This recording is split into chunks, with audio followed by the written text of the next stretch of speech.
No one has found a minus sign error. Yes, you have, yes. At the beginning of the lecture, you looked at the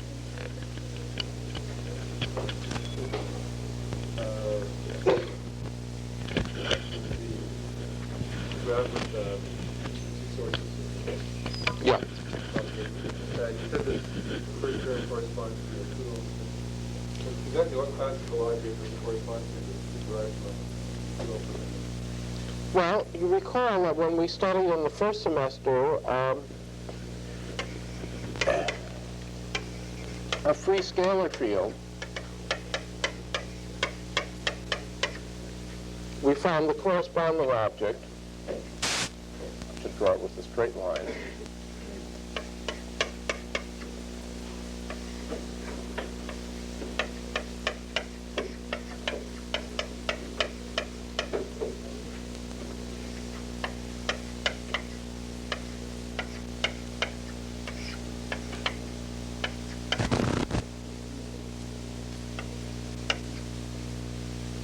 Minus mu squared, and I guess it's minus I, since I get a minus I from each vertex and an I from the propagator. Do you remember that?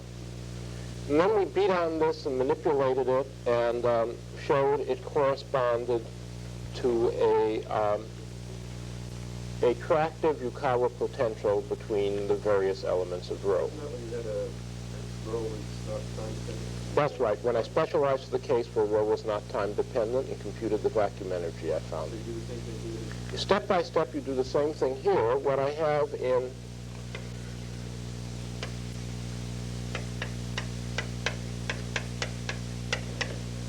QED plus E A mu prime J mu. I found a sign change because of this different sign in the propagator. Oh, what does that correspond to? That's the Leonard-Richard potential. The full retarded relativistic classical potential. So that's the full. Yeah. No, in that case, of course, you can't speak about an energy if the source is not time dependent. Is not time independent. Excuse me, because you don't have time translation invariance. However, you can think of it as equivalent to Born approximation to scattering in a Leonard-Richard potential, with Leonard-Richard potential.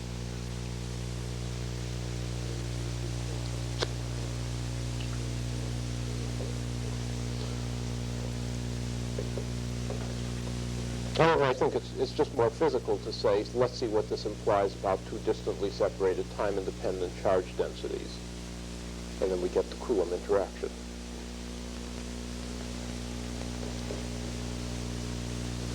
Are there other questions?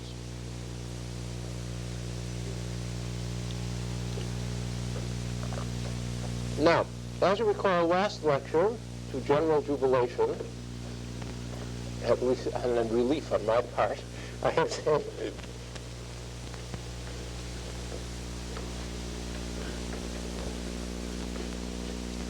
the formula m over E times the magnetic moment of the electron is 1 plus something that is traditionally written as alpha over 2 pi, where alpha is not, heaven forbid, the gauge fixing parameter, but is unfortunately conventional notation for E squared over 4 pi, the fine structure constant.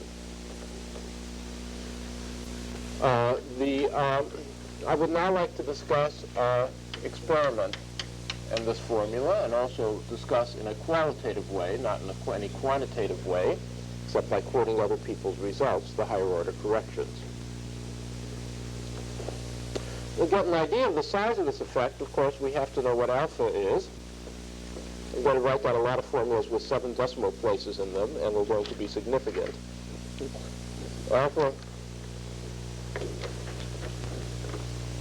Alpha minus 1, the best experimental number I could find in the literature,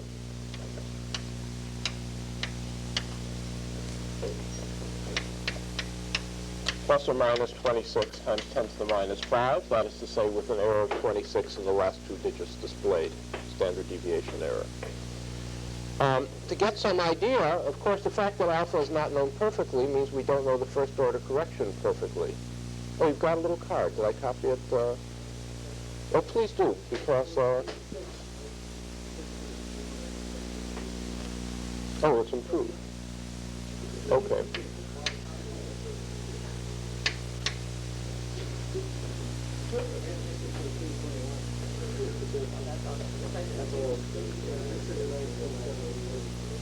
I wish I had that. I wish I had that. These are 1972 figures, and I've got to remember that the error has gone down. Because when I copy down the next figure, this means that the error in this formula caused by the error in alpha is delta alpha over 2 pi equals alpha to the minus 2 delta alpha to the minus 1 over 2 pi,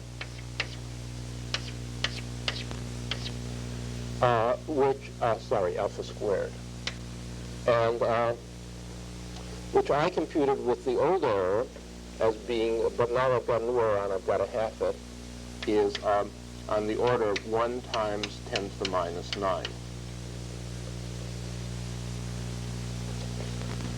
Since alpha over pi is itself on the order of 1 over 500, this means that if we imagine, just for convenience, that alpha over pi is the expansion parameter, we needn't worry in the level in which we are working for the error in alpha. We can make a rough guess about how large the higher order corrections, which we have not computed, but which of course have been computed in the literature, are. Alpha over pi squared, just using alpha over pi as a rough guess, is approximately 5 times 10 to the minus 6, with the aid of my little Hewlett-Packard computer. And alpha over pi cubed is, again to one significant digit, 1 times 10 to the minus 8. But therefore, in the current stage of our knowledge of alpha, even if you decide to make a name for yourself by doing a computation that hasn't been done and doing a magnetic moment to order e to the 8th, it won't be worth doing to compare with experiment, even if you have super brilliant experimenters measuring the magnetic moment, and indeed we do, because the error in alpha in the first order effect will swamp the fourth order effect.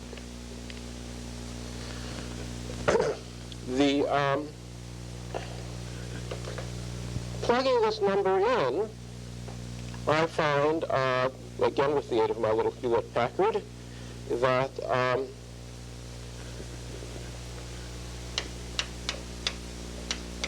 one plus alpha over 2 pi is 1.0161, and I've only carried that out this far, even though the error in alpha is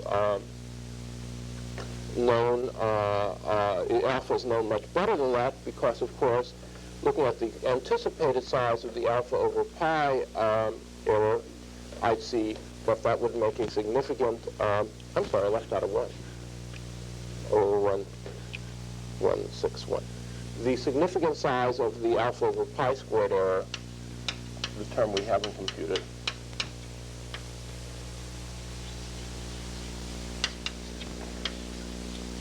would be on the order of 5, maybe times a half or maybe times 6, I don't know, in that last digit.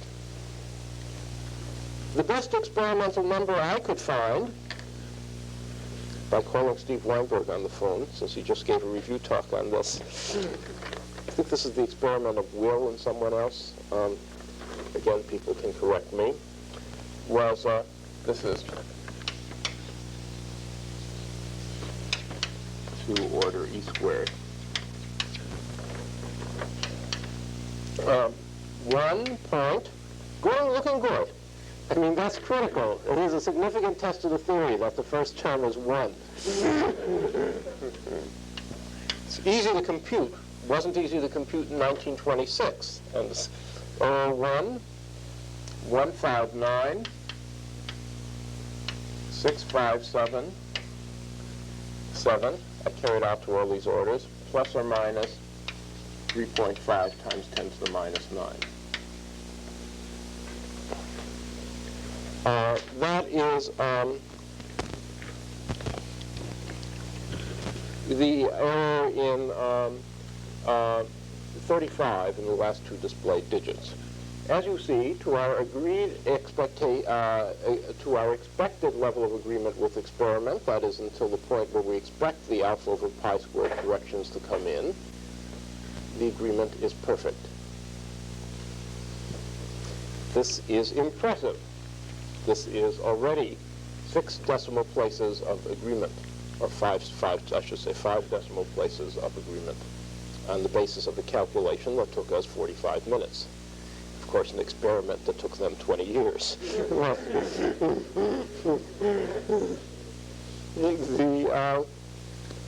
The theoretical calculation has been carried out to order alpha over pi squared. I did not look up the original papers, but got it out of a review article. So,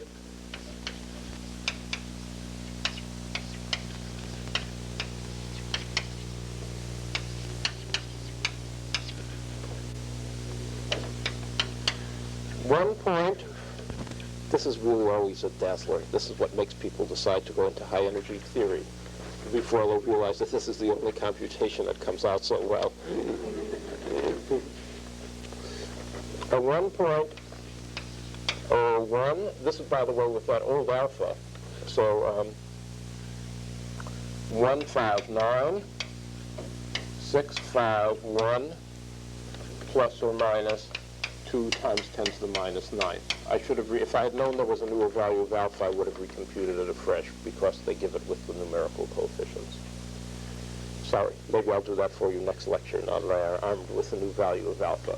As you see, to within a couple of standard deviations, the agreement with theory and experiment is perfect. To within 3, the experimental error, 3 parts and 10 to the minus 9.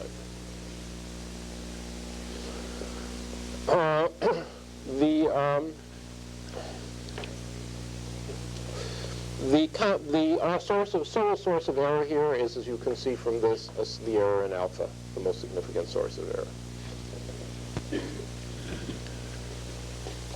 Do you happen to have new numbers for the magnetic moment and the? I don't think any new experiment on it has been done in the last 4 years.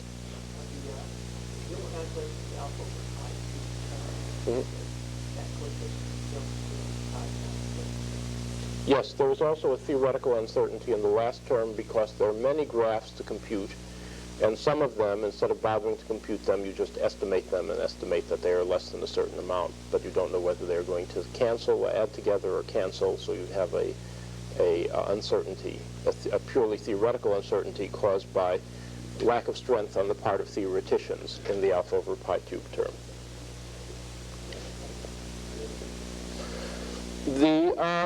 There is another particle, there is another number which we can,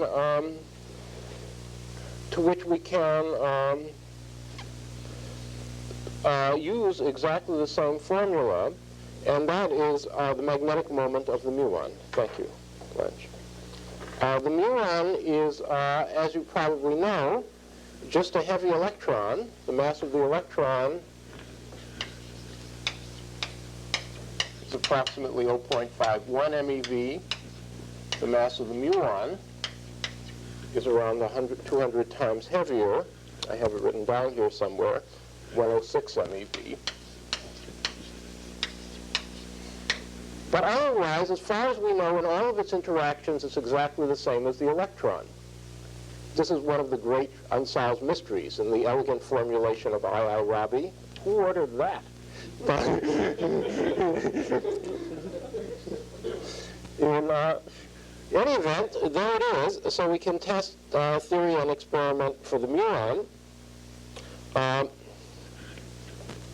Again, mu over E times the magnetic moment of the muon is known experimentally to surprising accuracy, due ultimately to the ingenuity of Val Talegti 15 years ago. 1.001, 166, 16, plus or minus 3.1 times 10 to the minus 7. That's the CERN storage ring experiment. You may have a better number on your card. That's Picasso et al. The theoretical value for the muon is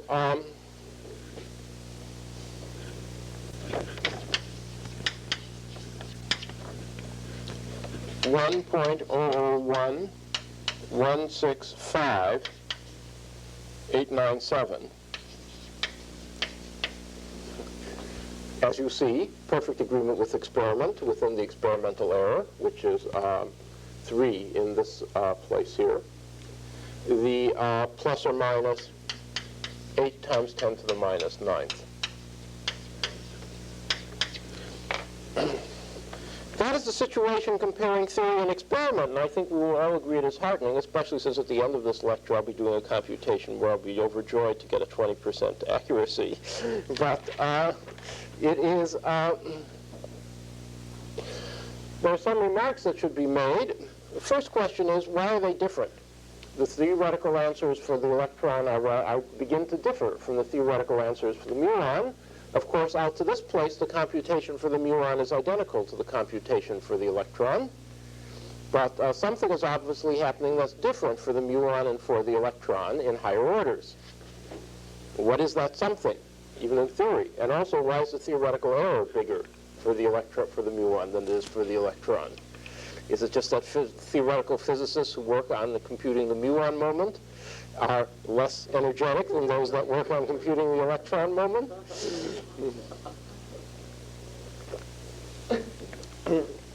Both questions turn out to have the same answer. When we go to order E⁴, there is one graph, many graphs for the that contribute to the anomalous magnetic moment of the electron are exactly the same, are in one-to-one correspondence with graphs that contribute to the anomalous magnetic moment of the muon.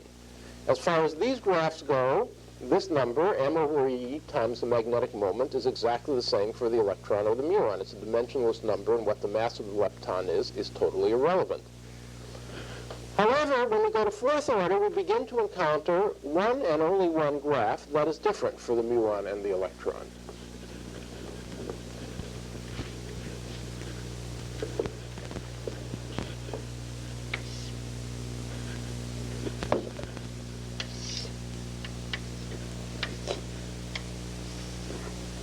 Here's our source.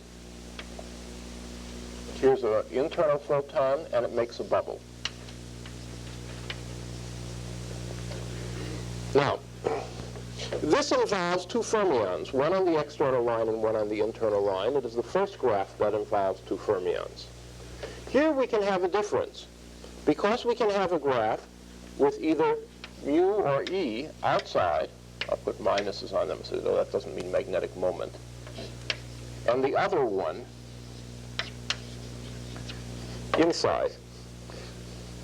Now, these are qualitatively different graphs. In one case, in the muon case, you have a heavy particle running around, going through the external line, and a light particle running around the internal line. In the other case, the roles of heavy and light are reversed for the electron moment. Indeed you can, but those are identical by dimensional analysis, where it's electron, electron, and muon, muon. Okay?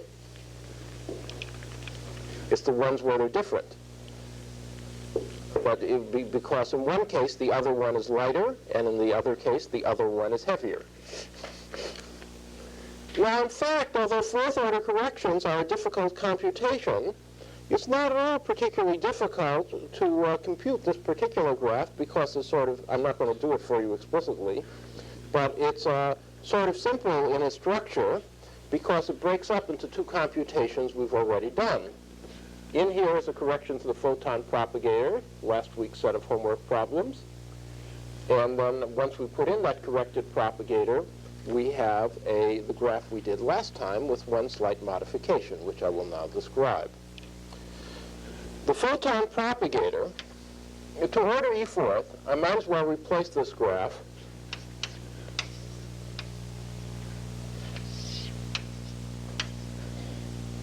and all of its friends.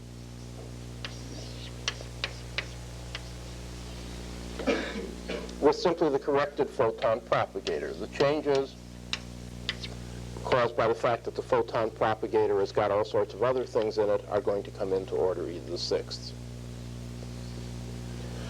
And I should say, sorry, this plus the lowest order graph plus a host of counter terms. Now, the photon propagator, we know, can be written in spectral form.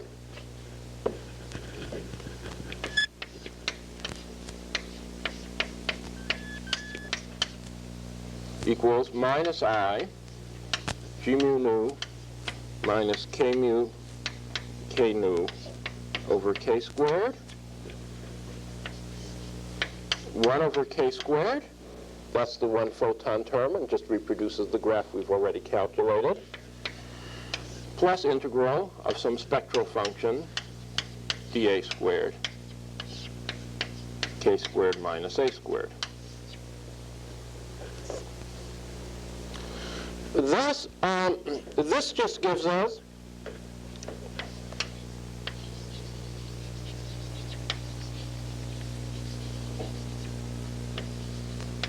the first graph on the left. This gives us continuous superposition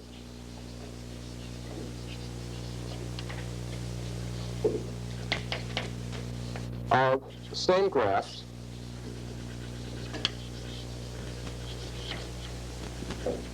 with heavy photons.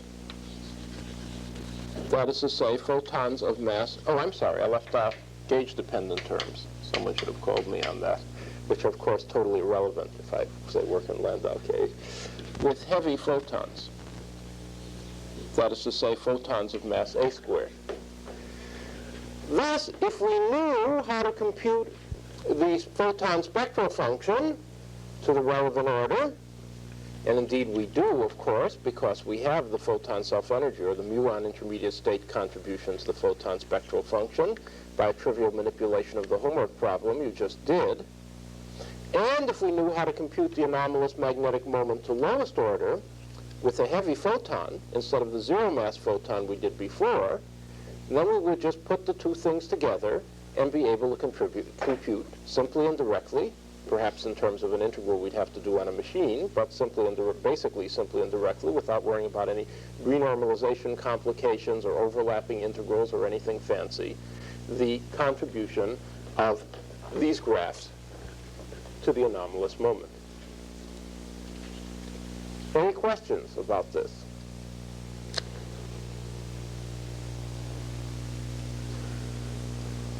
Any questions? The principle is clear to everyone.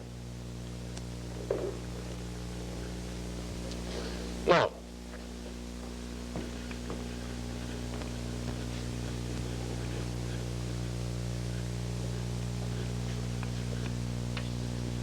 contribution to F2 of 0 from a photon with u squared equals a squared. This is a trivial generalization of what we did last time.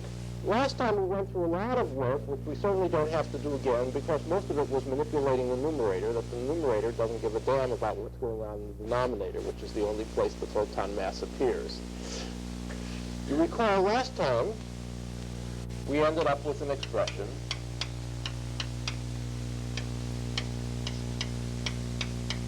e squared over 4 pi squared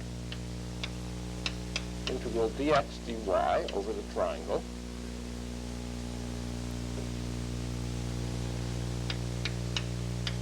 x plus y 1 minus x minus y over m squared x plus y squared. That was our old denominator, and it came from the fermion mass factors when we made an application of Feynman's formula. Now, if the photon carries a mass a squared, the only difference is that in the denominator, when we make the parametric form of the integral, there will be a term proportional to the photon mass. As you recall, we parameterized the integral with x on one electron, y on one other electron, and 1 minus x minus y on the photon. So the change is simply to make 1 minus x minus y a squared.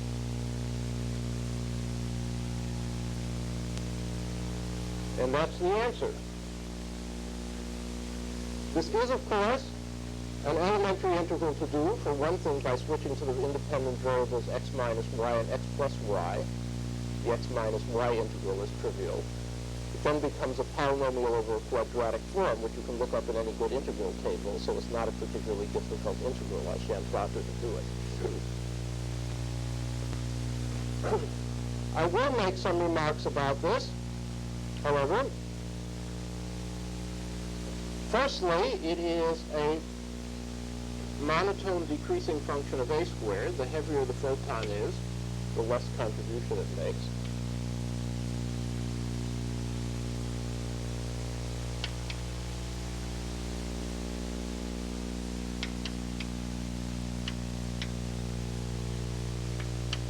Two, it becomes our standard result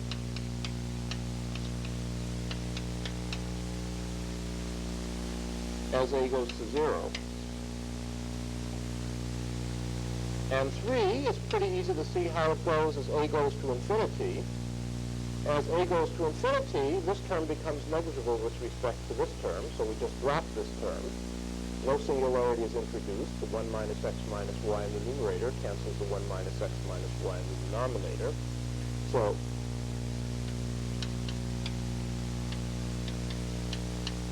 of 0 goes to just is proportional to m squared over a squared. With a constant of proportionality that is not at all difficult to compute, but is irrelevant for my purposes. We can now see, oh, and finally, of course, I should remark, it's always a positive quantity.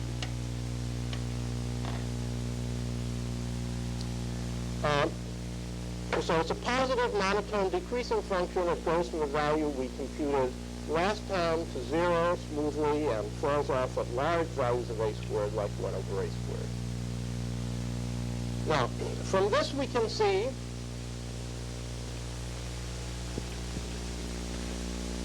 already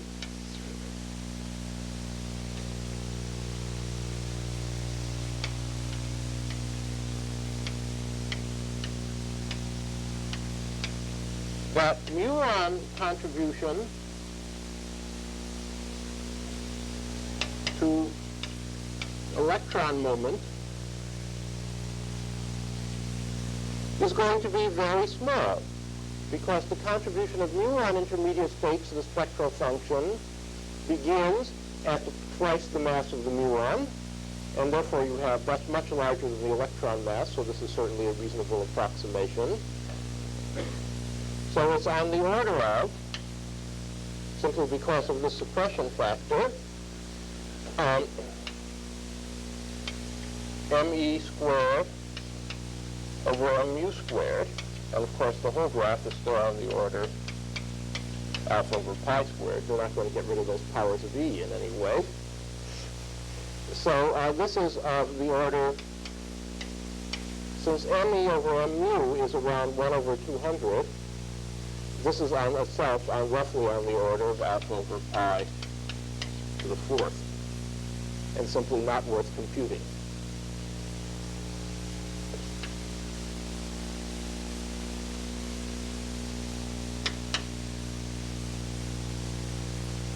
On the other hand, the electron contribution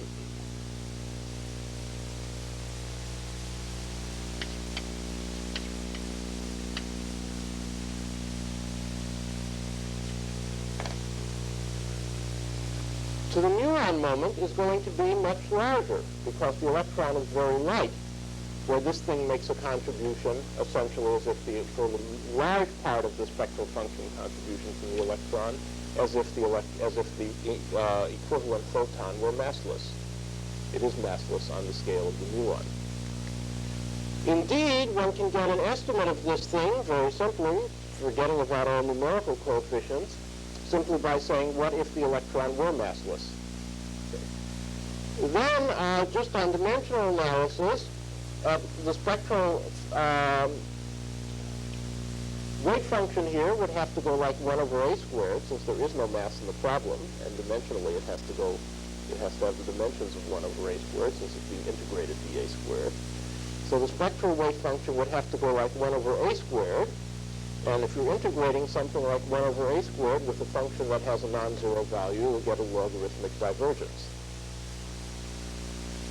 Thus, E contribution to mu moment will have to go, like again, alpha over pi squared, would be logarithmically divergent if the electron mass goes to 0. So there must be a factor me over mu. This is certainly not divergent if the electron has a non-zero mass. Times some constants, okay? But I mean constant numbers on the order of 1. Is the argument clear to everyone? Therefore, since this is a number is around the order of log 200, this will give us a rather large contribution, although still with the small coefficient in front. And it will, in order alpha over pi squared, make the muon moment considerably larger than the electron moment in that order, because the contribution is positive. And if you look at those numbers I told you, you will find that precisely in order alpha over pi squared, well, let me write them down to the relevant order, so they begin differing. The 1.001159 are just carried out to the order alpha over pi squared. And for the electron and for the muon, 1.001165. This is the point where they start differing. That is a term of order alpha over pi squared with a rather large coefficient, 5 or 6.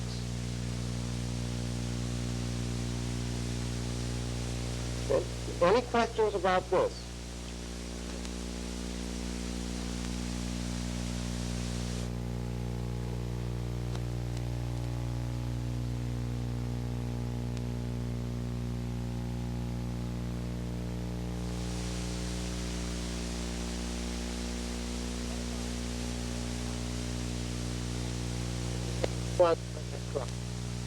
It contains Hall-Fleur hadrons, strongly interacting particles. To a first approximation, our state of knowledge of the strong interactions is 0, and therefore eventually when we go on, we'll have graphs with strongly interacting particles appearing, being produced by the photon. For example, already in order e to the 4th,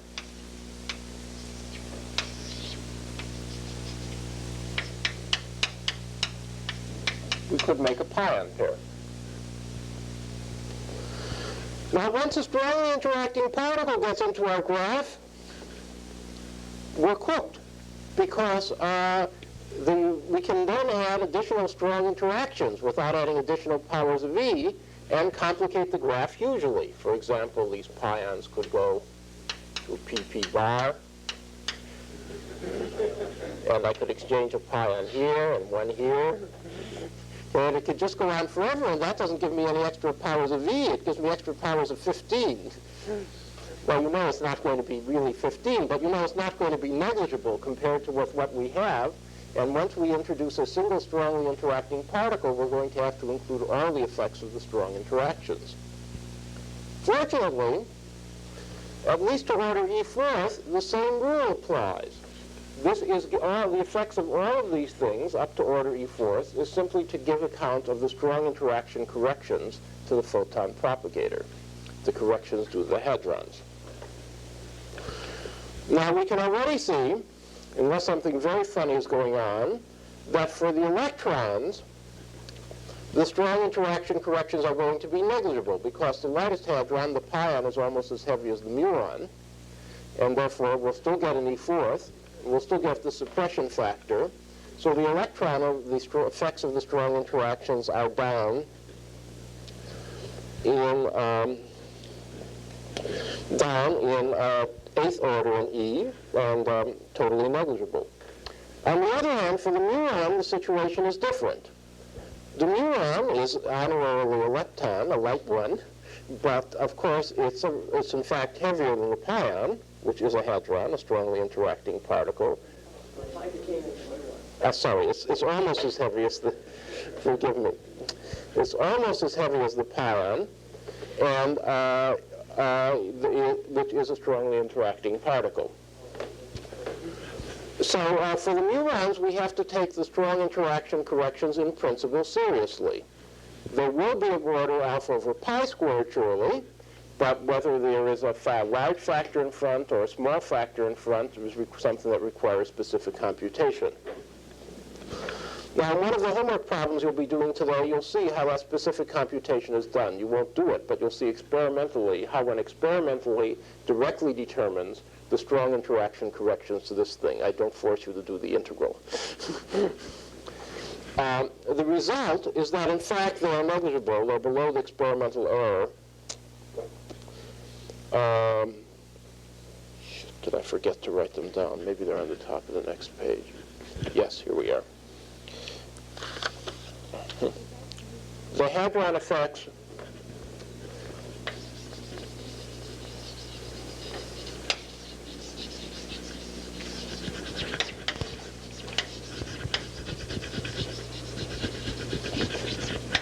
are on the order of 7 times 10 to the minus 8.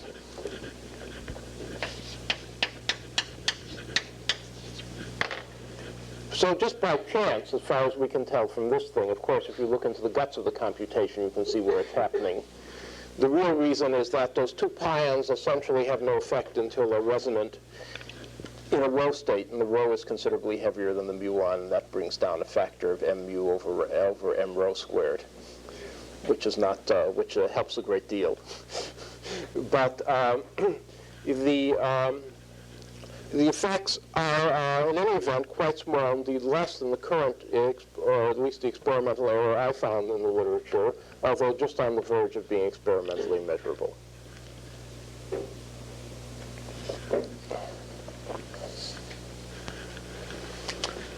This concludes the discussion of experiment and the anomalous magnetic moments. I want you to be impressed by something different than what people are usually impressed by when you think about this discussion. What people are usually impressed by is that 9 decimal place accuracy, and indeed that's very impressive. But that, after all, requires a lot of hard work to get that 9 decimal place accuracy. I wanted to demonstrate in this lecture how we can understand the qualitative features of some of those further decimal places without doing much work at all, just by thinking about the general structure of the theory. And that's just as important, because if you can't do that, you're liable to launch on a computation that gives you a number that's meaningless, because you have neglected effects that you should have taken account of and so on. You've got to learn how to make qualitative estimates before you begin to do quantitative computations. Are there any questions on this?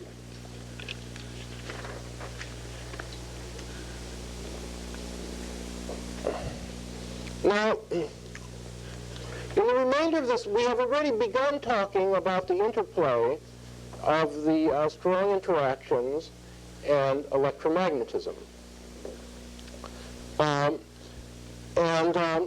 This is an interesting subject, because if we have processes that we can consider as purely electromagnetic, that is to say, like the anomalous moment of the electron up to order e to the 6th, in principle we know everything, if we're willing to compute hard enough. And if we have processes that are purely strong, we know nothing. Well, we know quite a bit more than we knew 10 years ago, but we still don't know that much. Interesting half-world, where we have strong interaction corrections to electromagnetic processes, or equivalently electromagnetic corrections to strong interaction processes, where we know half of what's going on. Does that enable us to tell anything about experiment? Or does the ignorance of the strong interactions corrupt everything so that we know nothing about nothing? Well, these are questions which I will give. This is not a systematic subject. This is a subject where you have one clever idea. Actually, other people have one clever idea after another.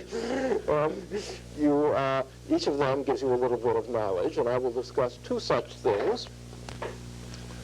I will discuss, firstly, a low-energy theorem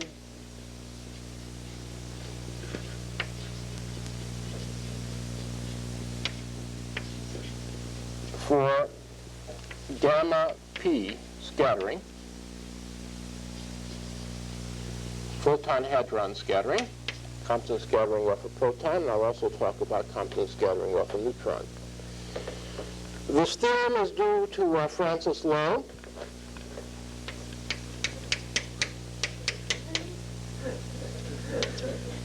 Yes, that's not what the Lowe stands for.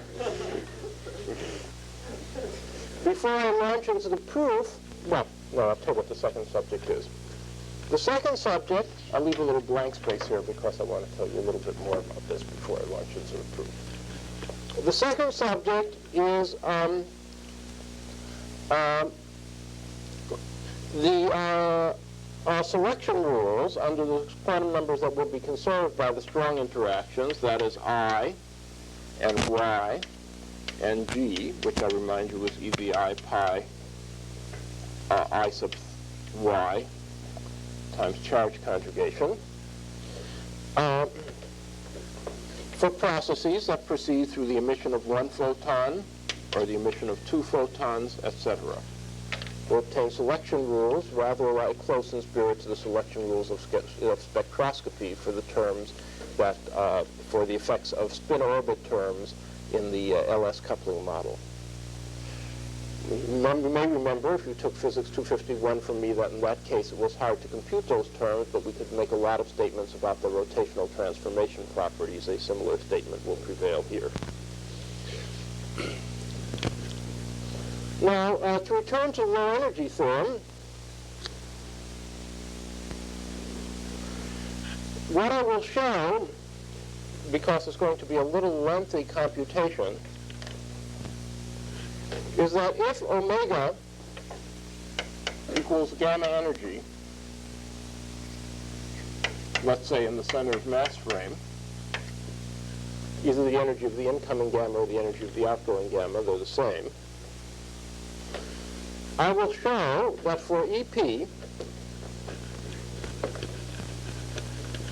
sorry, not for EP, for gamma p,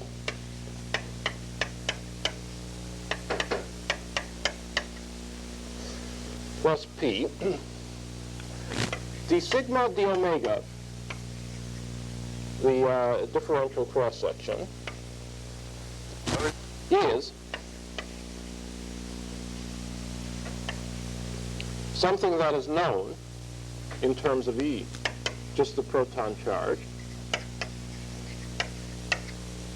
plus omega times something that is known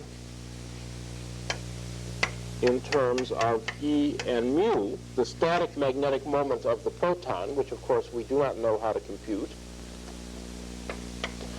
plus order omega squared, which is really unknown,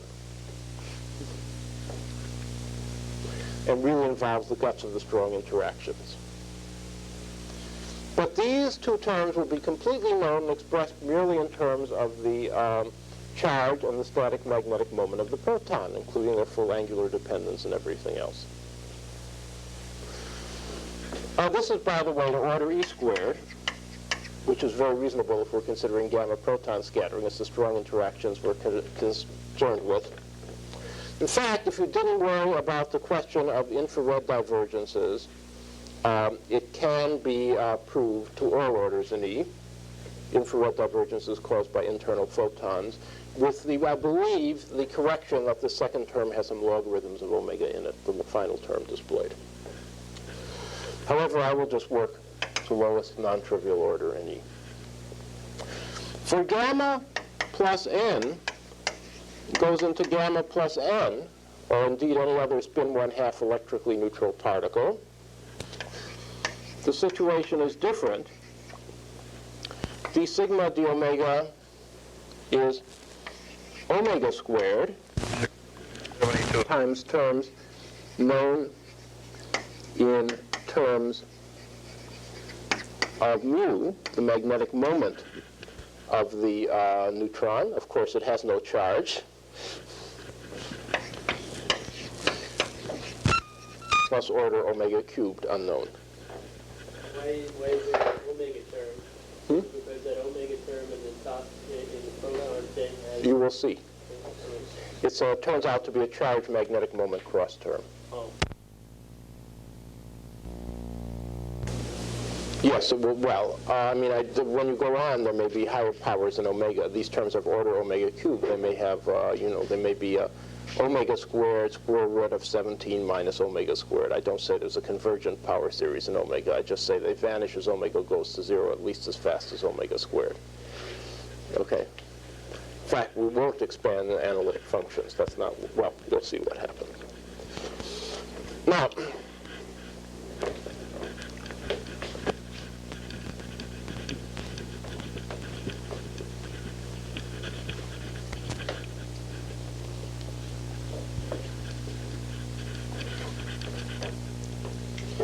I will begin by considering the process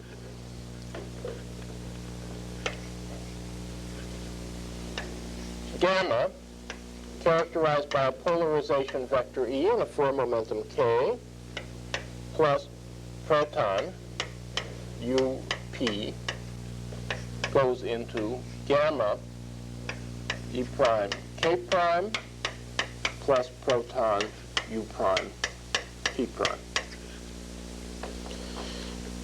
I will, of course, put the protons on the mass shell.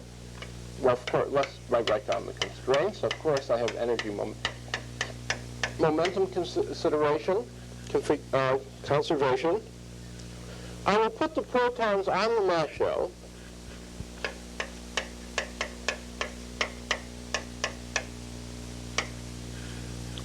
However, I will not put the photons on the mass shell just yet.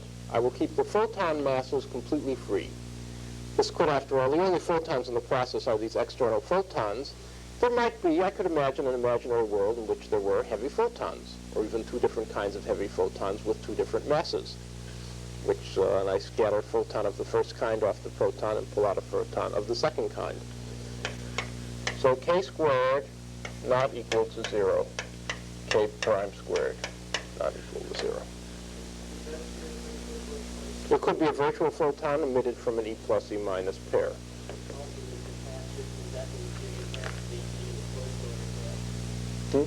Yes, the E squared, yes. However, just for the moment, for convenience, for reasons that will become clear very shortly, I will keep the photon masses free, although at a later stage in the computation, I will, of course, let them go to 0. Now, the amplitude for this process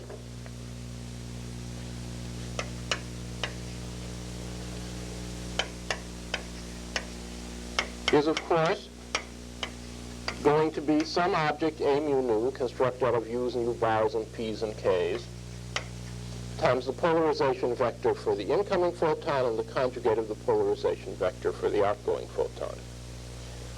I will now break A mu nu up into two terms.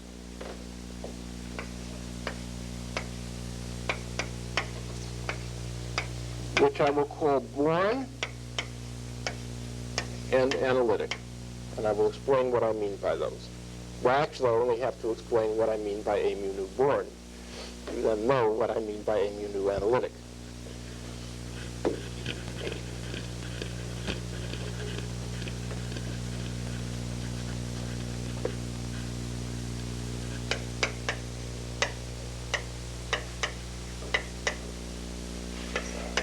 I'll put a little blob here, and then I'll explain what that blob means.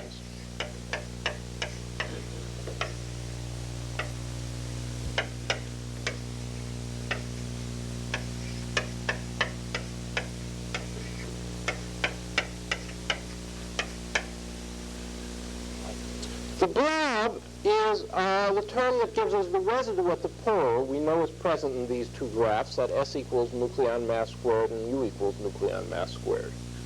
That is to say, it is the value of this three-point function with everything on the mass shell, to wit, minus I E gamma mu F1 of k squared plus I E over 2m F2 of k squared sigma mu nu k nu. And likewise for the right-hand blob, the left-hand blob. These give us exactly the pole terms, because the pole comes from when the nucleon is on the mass shell, and then we have nucleon, anti-nucleon, photon. And that is the object that is described by this thing. The analytic terms are the remainder. They're analytic in the sense that they should be, since we have extracted out completely the total residue at all the graphs that have poles in them, any new analytic is analytic near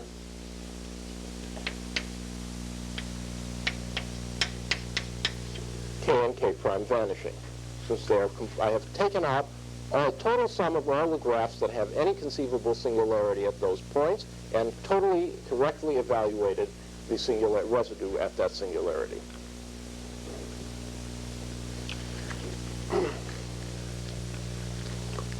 Are there any questions about this?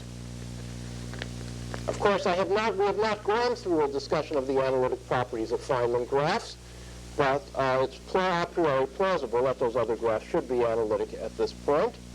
And after all, this was the same reasoning we used in our discussion of strong interactions when I told you how to compute the pi NN coupling constant by looking for the pole in pi on nucleon scattering. There is a singular term, a potentially singular term with poles in it, and all the rest which is non-singular at that point.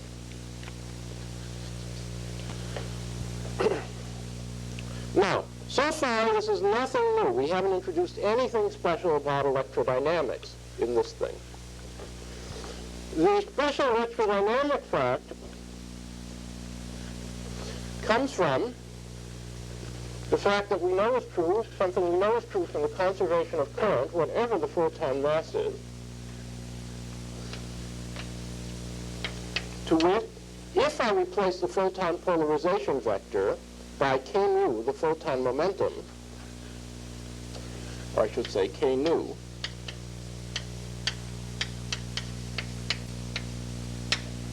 or equivalently, k nu prime, on the first index, this equals 0. That is simply a statement of the conservation of the electric current. Yes, sir?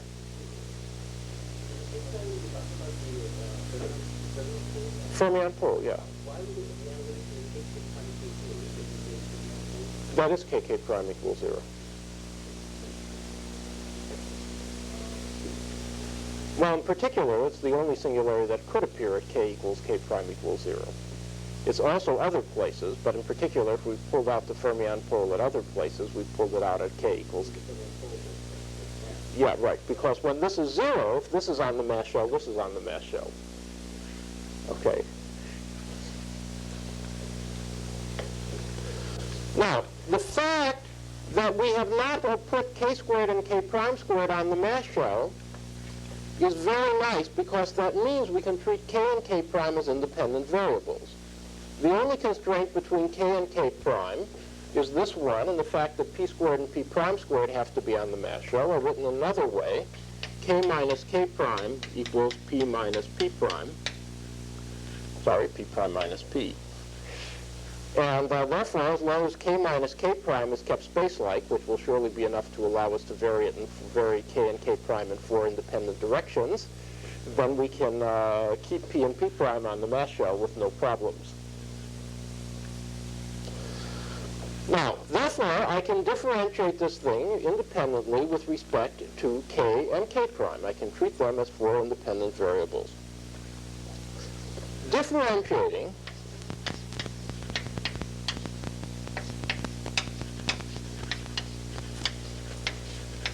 any analytic at k equals 0, I obtain from differentiating the k a mu rho analytic, and from differentiating the a something that's 0. Because a is analytic, its derivative with respect to k is analytic, I multiply it by k and send k to get 0, I get 0.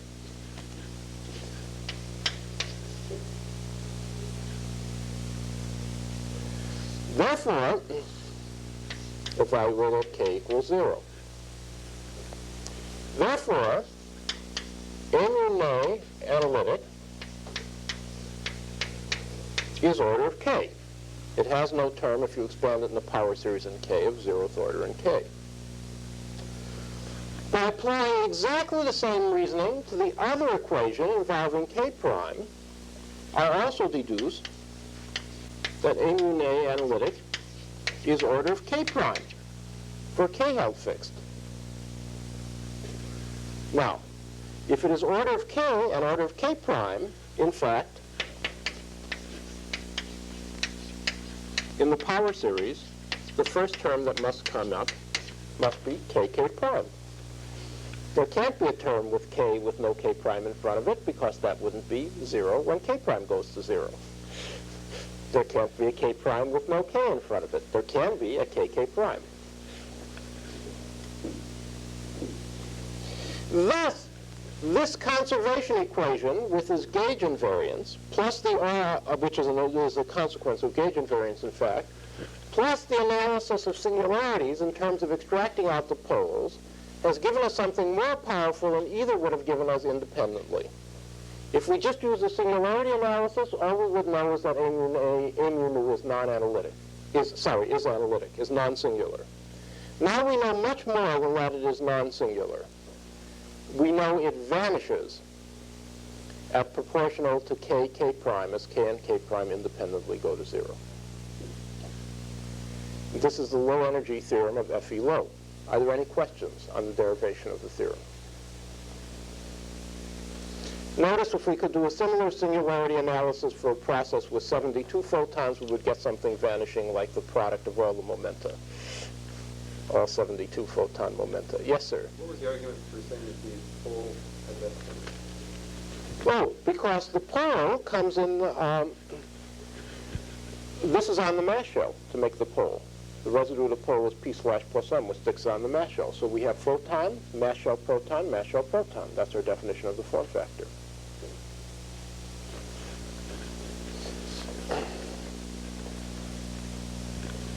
Is that a satisfactory answer? Yeah. And likewise in the cross graph.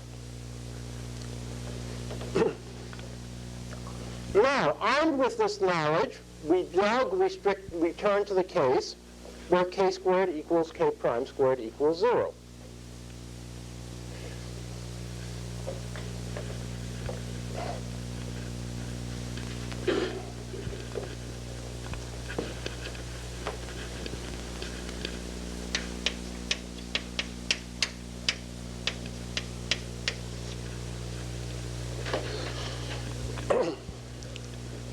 The amplitude is then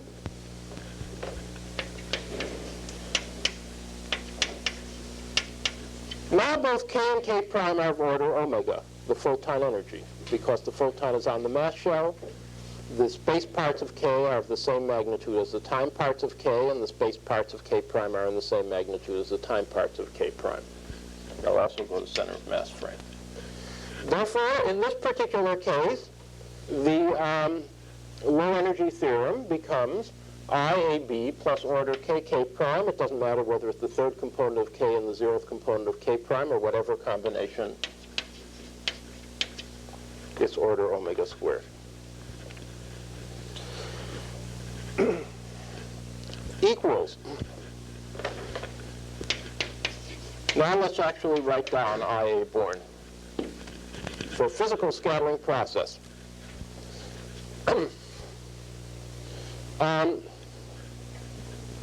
Well, there's minus I squared from the couplings, I from the fermion propagator, U bar prime, a bunch of stuff. I'll start out at the other end, U. Well, actually, no, I'll get into trouble that way. I'll run up against this. I'll start out at this end.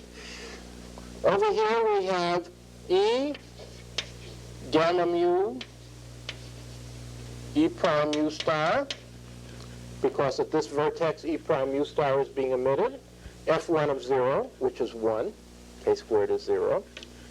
When we have this term, it changes sign because k prime is going out rather than coming in.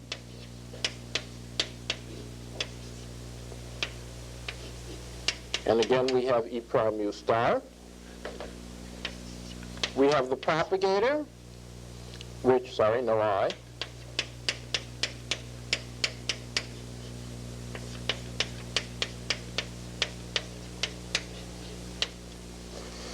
In the usual form, then we have, good thing I didn't start there, we have the corresponding vertex on the other end, E gamma mu gamma nu,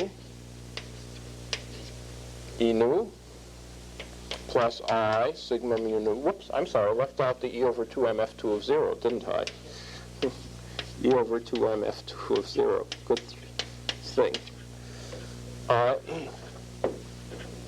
E over 2m F2 of 0, sigma lambda rho,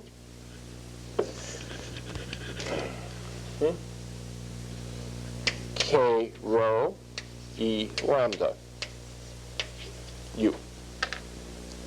Then there is, of course, the cross term, which with your permission I'll just write as cross term as the obvious same thing done to the other graph. Are there any questions about what I have done? I've simply written down a Feynman graph, except at this vertex, instead of placing the bare coupling, I've put the effects of all renormalization corrections, which as far as the residue of the pole goes, is just summed up in this expression.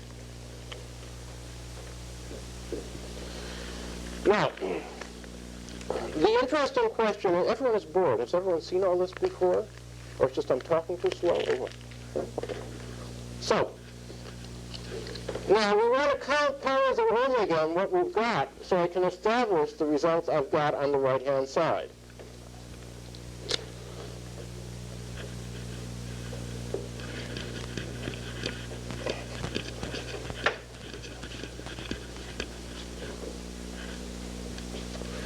Now, p plus k squared minus m squared is 2k dot p, which of course is order omega.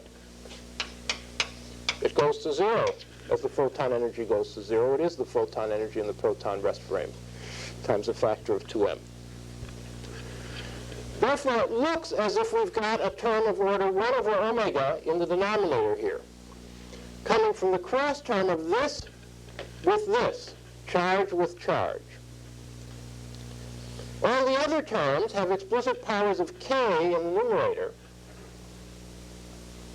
either coming from here or coming from one of these momenta, and don't have or are not order 1 over omega. Therefore, we have to look at the possible term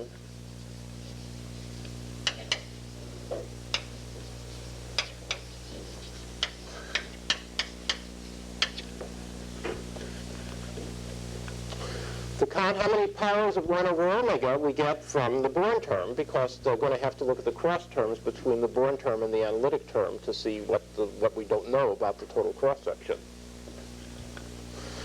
Now, that's U bar prime, E prime star slash, P slash plus M, E slash U over K dot P, where I've just kept the terms of 0th order in K in the numerator. Now, interesting fact. We're in the center of mass frame. Firstly, in general, E dot K equals 0. That's guaranteed to be true, although not relevant. Furthermore, in the center of mass, we can always choose E to have only two components, not only perpendicular to 4K, but perpendicular to the space part of K. The space part of K is aligned with the space part of P, because it's center of mass. Therefore, we also have, in fact, E dot P equals 0. Since the time part of K is a fortiori aligned with the time part of P, and the space part of P is aligned with the space part of K. Therefore, this P slash anti-commutes with this E slash, with no anti-commutator, just anti-commutes.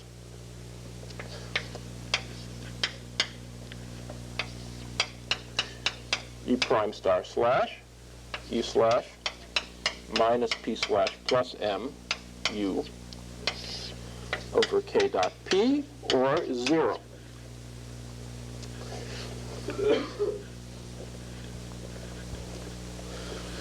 Therefore, in the actual scattering amplitude, the term of 1 order 1 over omega vanishes. It begins order 1. We can now see the results stated on the left-hand board. Staring at this expression, we see, and of course corresponding things for the cross term, we have a term of order 1 proportional to E squared, coming from the K slash term in the middle. We're not going to get rid of that. We're going to have a term of order, we'll also have terms of order omega and omega squared coming from all of these other things, which we could compute rather easily, but it's a tedious computation very similar to those you've done on the homework problems, so I won't bother to do it. But because this is order 1, the unknown term coming from the interference between the unknown term of order omega squared and the amplitude, and the known part of the amplitude is order omega squared. Hence, I have established this result. What if instead of a new proton, it was a neutron, or indeed any electrically neutral spin 1/2 particle? For a neutron, of course, E equals 0, and the quantity we called E over M, it could have a moment, but it's unwise to call it E over M F2 of 0. We'd better just call it mu, the moment of the neutron. It's not wise to divide it out by the neutron charge, because the neutron charge is 0. In that case, these terms here and these terms here are completely missing from the amplitude. And we see easily by similar investigation, the amplitude is therefore of order K squared. Or sorry, of order K, because there's a K here, a K here, and a K in the denominator. We know the amplitude term in the amplitude of, it doesn't cancel in this case, as you can readily see. The denominator pole survives, but of course is killed by the powers of K in the numerator. Therefore, the amplitude itself is a known term of order omega, plus an unknown term of order omega squared, and squaring that to get the cross-section, we get the result stated here.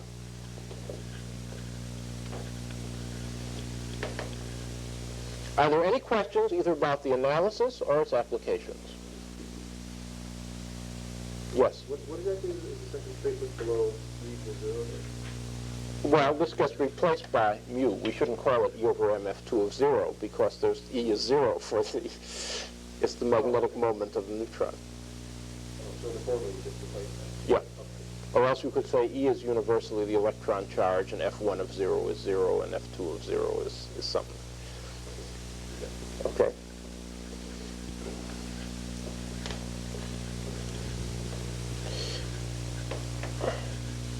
I've decided not to give you the explicit computation of these terms as a homework problem, although it's fairly straightforward. Well, leading term, of course, you've already done. That's simply the scattering in Born approximation, and it gives you, as I hope you found, the famous Thomson formula for low-energy scattering. Are there any questions? Any further questions?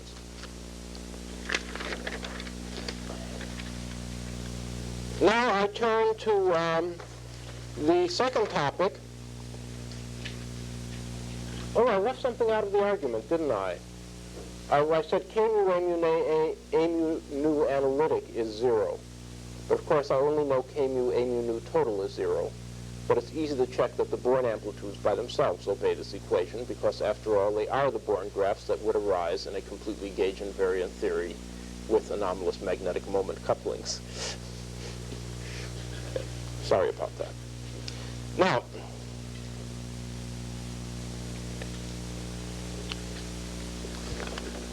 I will also to the strong photon-induced corrections to strong interaction processes.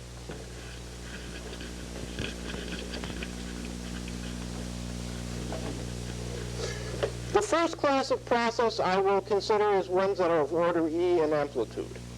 For example, some initial involve one interaction of a photon with strongly interacting particles. Some initial hadronic state goes into some final hadronic state plus a gamma. Or equivalently, an initial hadronic state goes into a final hadronic state plus an E plus E minus pair. That's, of course, a process of order E squared, but as far as the strong interaction end of the graph goes, initial hadrons come in, final hadrons go out, a gamma comes through and makes the E plus E minus pair. There's only one gamma going into the unknown strong interaction part of the blob. Or equivalently, hadron electromagnetic form factors.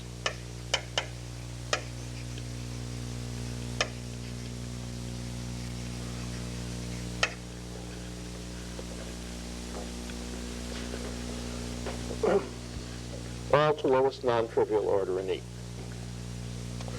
All of these processes are governed, aside from factors we know because we know electromagnetism,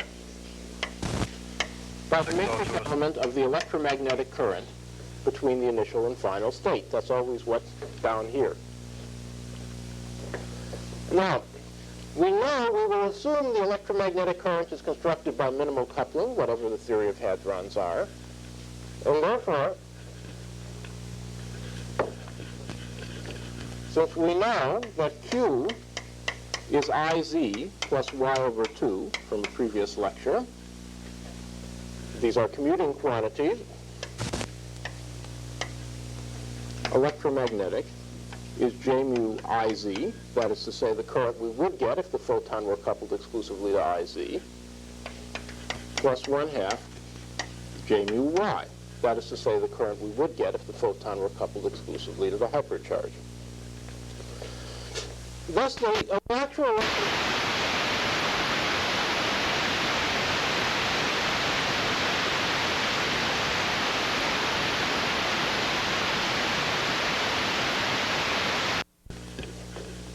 both of them, of course, conserve IZ and Y.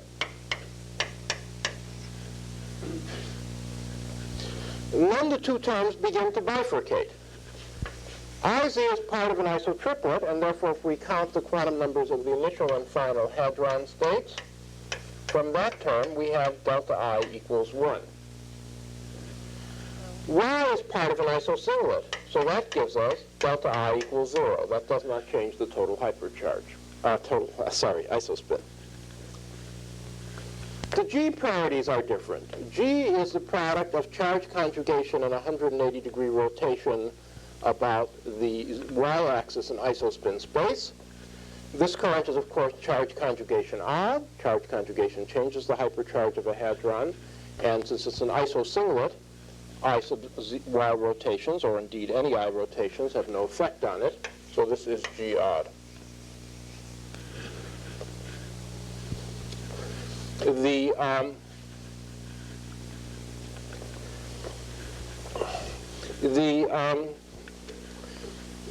other current, on the other hand, has the same charge conjugation properties, but when I make the 180-degree rotation, it changes sign once more, so this is G even. Thus, there are two kinds of transitions that can be induced by the emission of a gamma.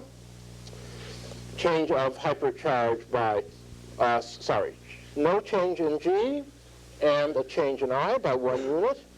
by the value of the vector addition rule, or change in G and no change in I. Of course, the change in G rule is only useful if the initial and final states can be chosen to be G eigenstates. It doesn't give you anything for proton into something except to connect it to antiproton into something. As an example, e.g., 1 gamma decays, we see that such a decay as famous decay, sigma naught goes into lambda plus gamma, is allowed. No change in IZ, no change in Y. The change in isospin by 1, of course, G parity is irrelevant because that's only there if we know that can only be checked if we know the relative phase for anti-sigma naught goes into anti-lambda plus gamma. So this is certainly an okay process, and indeed it runs from this part of the electromagnetic current. A second example, one that involves the same sort, one that involves the emission of 2 photons, but we just do the same rule twice. Pi naught goes into 2 gammas.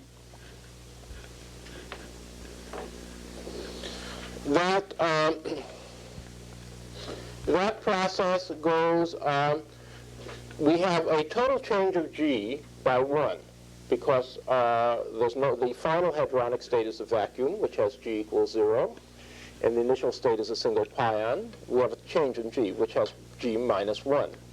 Therefore, one of these photons must come from this current, and the other photon must come from this current. That means the total change in isospin must be 1, and it is. Notice that the neutral, if these rules are correct, the neutral element of a G-odd isosinglet would not be allowed to decay into 2 gammas. Even though it would be electrically neutral, okay, a decay like, well, the eta is G even, yes. So that's not, so eta into 2 gammas is allowed and then these decurs, but a G-odd version of the eta would not be allowed to decay into 2 gammas.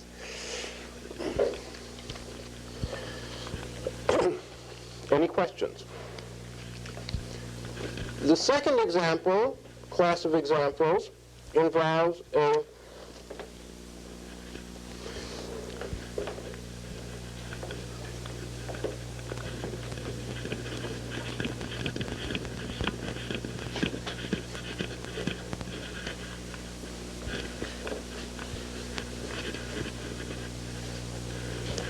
magnetic moments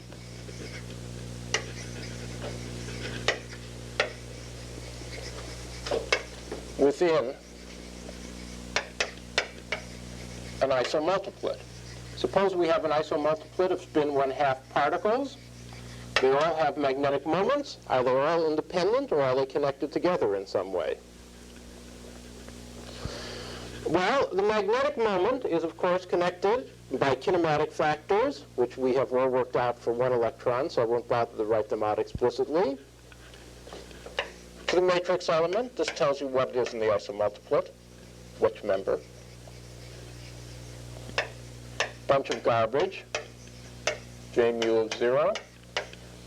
B, another member of the same isomultiplet, bunch of garbage. Of course, it only has diagonal matrix elements, but it's useful to consider anything on the right-hand side and anything on the left-hand side.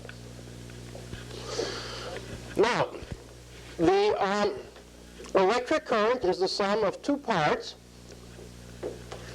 one of which transforms like an isoscalar, and whose matrix elements must therefore be proportional to delta AB, and one of which transforms like the z component of an isovector, and therefore by the Wigner-Eckhart theorem, its matrix elements must be proportional to I sub z. Therefore, we have the following rule: no matter how big the isomultiplet, the magnetic moment is some constant, which requires solving a strong interaction problem to compute, times I sub z, plus some other constant. This coming from the isovector part of the current, and this coming from the isoscalar part of the current. Any questions about this? Did I go through it too quickly? Unfortunately, this is a useless formula for practical purposes, since the only isomultiplet which we have measured the magnetic moments of any elements is the neutron and proton, which has 2 magnetic moments, and therefore it's no great feat to fit it with 2 unknown constants. The sigma moments would be a test, but unfortunately the sigma naught moment is hard to measure because the sigma naught is so damn unstable, decaying rapidly into a gamma plus a lambda. So at the moment, this is a beautiful formula which everyone believes, but which is totally untested. However, next week we will obtain a similar formula by identical reasoning based on SU3, which is going to be our main topic next week. And that formula has more constraints and has been tested and is pretty good. It was good enough to get me tenure. So, it actually got me this job. It got me my first job at Harvard. Gotten my charm. So, personal charm. Gosh, I had not even dreamt of charm at that time. That was long ago. I remember when no one knew what charm was. Yes. Okay. Second another class of applications we can consider. I'll just begin this and conclude it at the next lecture. Is second-order processes. Processes where some initial hadronic state goes into some final hadronic state with the intervention of electromagnetism. So we have processes of order E squared, although they may not involve any explicit photons or currents.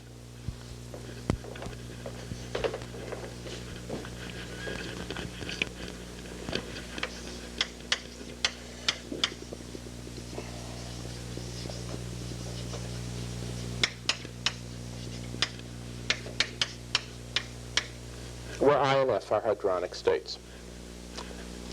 Typically, of course, the only cases in which these can be measured experimentally is one in which the process is forbidden by the selection rules for pure hadrons, so it arises only because of order E squared corrections. An example of such a process is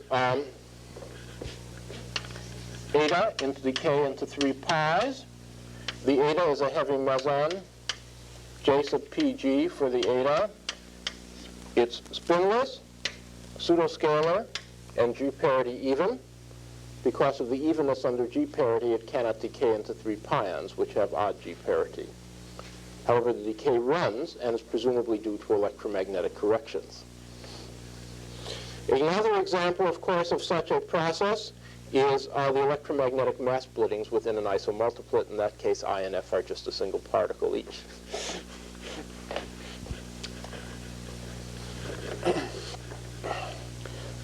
These processes, if we understand quantum electrodynamics, but not necessarily the strong interactions, here we've got a blab with all sorts of strong interaction mysteries going on in it. Here's out of the inside of this blab, we pluck, like pulling a string from a violin, a charged particle, and over here we pluck another charged particle, and they're connected by the photon. If there are fundamental charged bosons located inside that blab, of course we can also have graphs where the charged boson comes out and the photon wiggles around directly like this, because the charged boson does couple to a photon to order E squared. The second kind of graph can be eliminated. It's sort of trivial. It will be troublesome in our subsequent discussion, which will run on for another 2 or 3 minutes, but it can be eliminated by choosing a photon propagator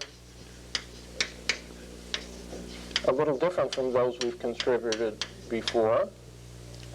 G mu nu minus 1/4 k mu k nu over k squared minus I over k squared. It's just another choice of alpha. It's as good a gauge as any other. It has the advantage that d lambda lambda equals 0, because 4 minus a quarter, sorry, I wrote it wrong, didn't I? 4. Because 4 minus 4 is 1, and therefore this graph, which is proportional to d lambda lambda, vanishes. Is 0. There, it's written right on the board. And therefore, the second graph displayed, which obviously involves the trace of d lambda lambda, just vanishes. The remaining graph can be thought of as proportional to final state, initial state, two currents at points x and y, integral, time ordered, integral d4x, d4y, times a photon propagator in position space.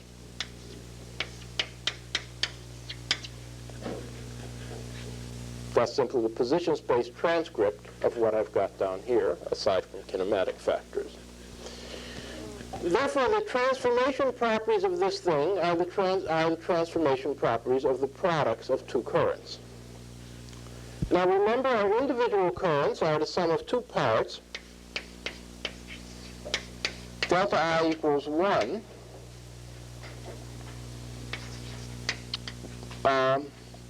G even. And delta I equals 0. G odd. They also, of course, obey delta IZ equals delta Y equals 0.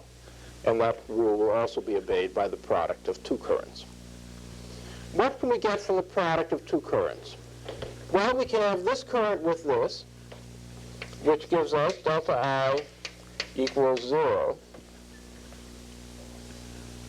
G even. Odd times odd is even. We can have the cross terms, which gives us delta Y equals 1, G odd. We have the, then we have the term of this with this by the vector addition rule. That will give us delta I equals 2, G even. It could give us delta I equals 1, G even, but in fact that term is out. If you combine two I sub z's to make an I sub z, you can't do it in an isospin 1 state. The isospin 1 state is antisymmetric. If both of the individual currents are z components of a multiplet, you can't do it. The cross product of two identical vectors is 0. So the Clebsch-Gordon coefficient vanishes there. And finally, delta I equals 0 G even, but that's already in our list. So that's the complete list of transformation properties. The isospin can change by 0, 1, or 2. If it changes by an even amount, the thing must be G even. If it changes by an odd amount, it must be G odd. Turning to eta decay, set you up for the beginning of next lecture. Turning to eta decay, we see that in eta decay, G changes. Therefore, this must be delta I equals 1.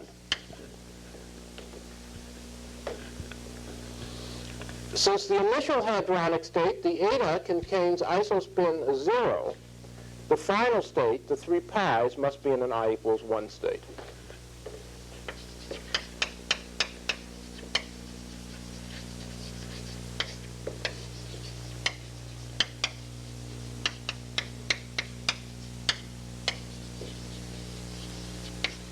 With, of course, IZ equals 0. Thus, although we at the moment know nothing about the momentum dependence of the 3 final pions, we do know quite a bit about the isospin dependence of the 3 pion wave function. It must be a state of total isospin 1. This should enable us, with a little wit, to connect, possibly, such processes as the rate for gamma eta into 3 pi naught over gamma eta into pi plus pi minus pi 0. And at the beginning of next lecture, I will attempt to establish such a connection and then test it with experiment. In the remainder of next lecture, and indeed for all of next week, I will begin a new subject, one that is qualitatively different from what we have been doing in the last few weeks. Instead of fancy field theory, fancy group theory, I will talk about SU3. Don't go where I want to get the latest data decay numbers from you instead of the crummy ones I have here from an old wallet card.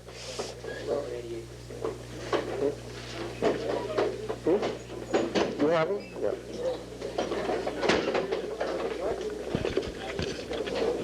All right, I've got to get a number from this curve.